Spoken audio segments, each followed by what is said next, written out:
Alright, so today I'm going to tell y'all a little bit about who I look up to and some reasons why I look up to him. His name is Tavon Sadler. He was a Nichols basketball player, and my mom taught him math at Nichols also. And he transferred, so he had to sit out his first year of basketball, and my mom found that out and was like, hey, you want to start training my son? And he was down for it. So we first started training a couple years ago, and ever since then it's been training. Just, he's always been there to train. He's never said no to a session and all. And the reason why I look up to him so much is because he is more than just a helper to get me better at basketball. He's become more like a brother to me almost. He's not just looking to improve my basketball. He's always asking me how's school.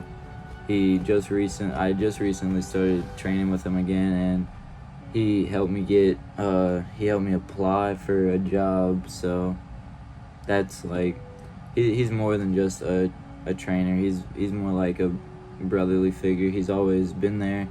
He's always making sure that I'm doing good and everything, really. He's always asking how's the family, how's everything. And but at the same time, he's also there to help me train. And honestly, if he wouldn't have said yes to my mom to help train me, I honestly don't think I would be where I am right now. And yeah, he's always still there for me, texting me, hey, when you ready to train, how'd school go, how was your day, stuff like that. And that's why I look up to him. So thank you all for watching. Hi, my name is Wilkinson, and today I'm talking about the person that I look up to the most, which is my mom. I really look up to my mom because of all of these qualities that she's instilled in me from a young age. And I was thinking, what better way to talk about these qualities that she's instilled in me than with my mom herself? Hi! So, Mom, what's your name? My name is Stacy Hanberry. And what are some qualities that you would use to describe me? To describe you, I would say you are super intelligent. I would say that you are kind. I think you think of others before you think of yourself. You have crazy stubborn streak. Very independent. Always have been ever since you were little. Sarcastic, which I love. But yeah, that's how I would describe you. I would definitely agree with you on all of those. So first, talk about my independence. So I think that I am mainly independent because of your work situation whenever I was little. Yeah, I think that probably had a lot to do with it. I started nursing school when Amelie was 18 months old. So I was gone a lot. And that was a lot to juggle because nursing school is hard. So, I mean, I would be in class all day and then come home and have to study and do care plans and all this deal with stuff. the baby. And I mean, I had help. My mom and dad helped me. I wasn't doing it on my own. But yeah, there were a lot of times where Amelie kind of had to figure things out for herself, or she was kind of on her own. One thing, and I mean, not always on her own, but it did instill in her independence because I didn't always run to fix everything for her. I wanted her to kind of figure things out on her own sometimes. And then after nursing school, I was working at Children's Hospital in the cardiac ICU. I worked night shift. I did that for 6 years. So, I mean, that was a good chunk of her childhood. I was gone at work. And I did it because I had to. You know, It wouldn't be the way that I would have chosen it to be for us. But just wanted to show her, you know, that determination. I wanted to show her to value hard work. And I definitely do. I think that I get my hardworking spirit from you too, because ever since I was little, I've always wanted to work hard at everything. Also because of your incredibly high standards when it comes to doing my best and hard work. Yeah, so that's true. I think that definitely made me hardworking and independent because I remember I had to entertain myself a lot, which led to me finding that I could read. I learned to read really, really young, and I fell in love with it really quickly. mean, we read to you constantly, we read over and over, and we were always reading to you, and you really enjoyed it.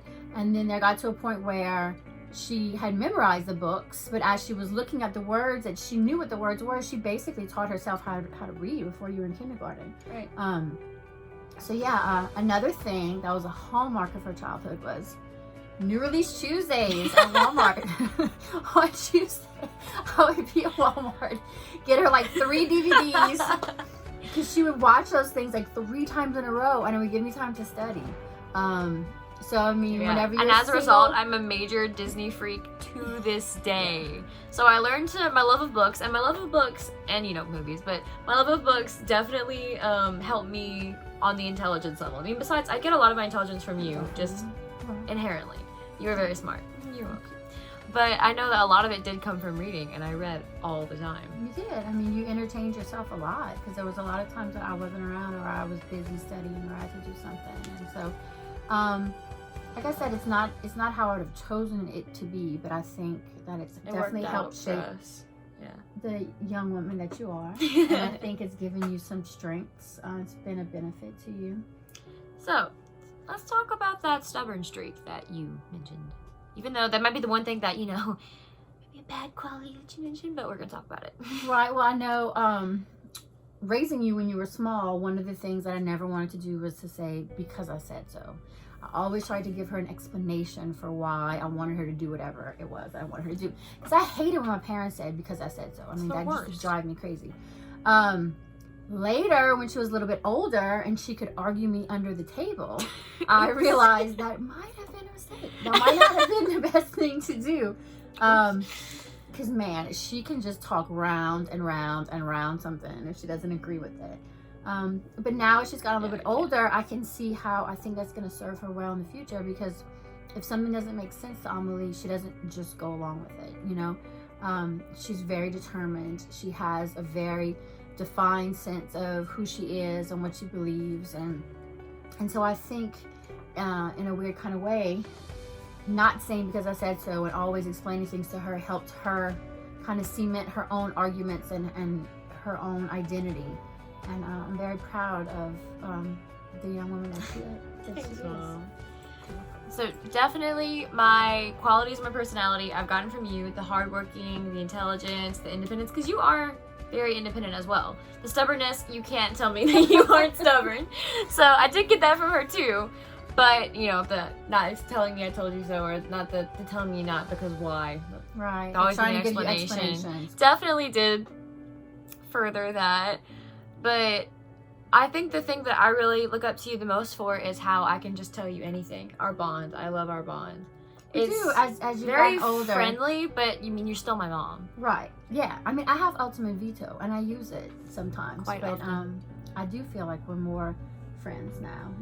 I really enjoy hanging out with you. I really enjoy hanging out with you too.